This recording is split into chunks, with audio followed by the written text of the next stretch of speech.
Hi, everybody.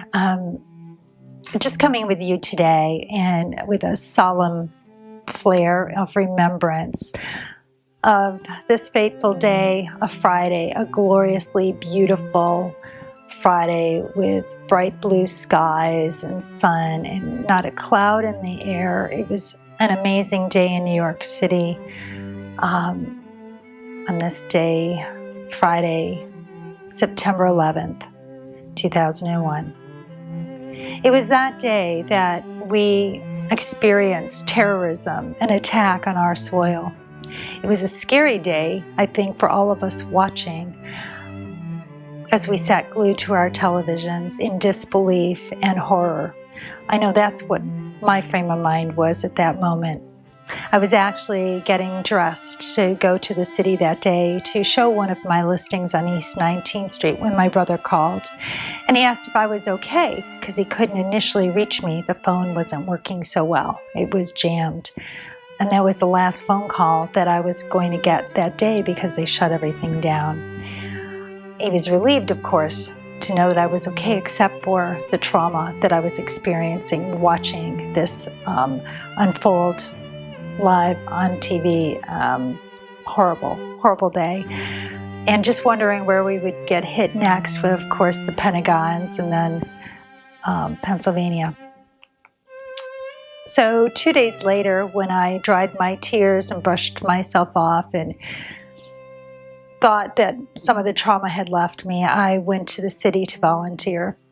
And I was met with a few things. First of all, great sadness that so many people had gone missing, and we didn't know the death count at that time, which was over 3,000.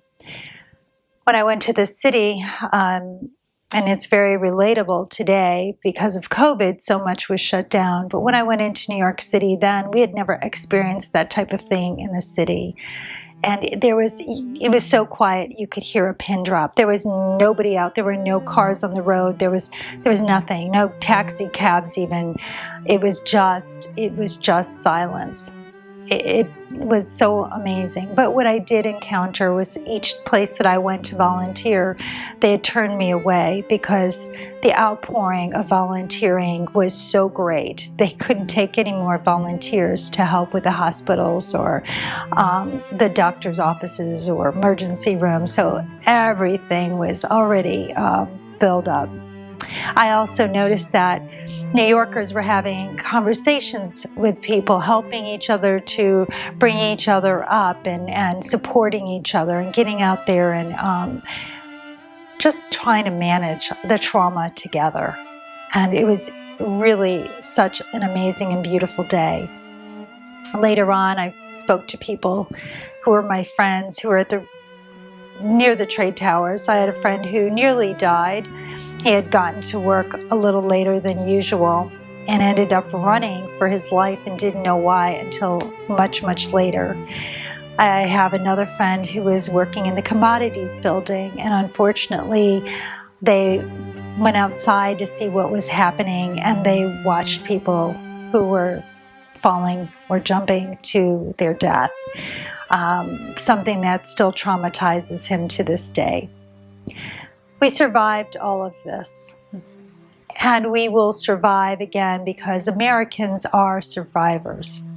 We band together in the hardest times, and we laugh in the good times. But today I just want to remember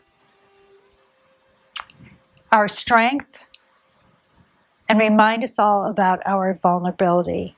We should never let our guard down and think that our homeland is impervious to this kind of treachery. So with that, I leave you with pray for the souls of those who have left us and pray for those who had perpetrated this huge, amazing, horrific crime against our country. God bless you all.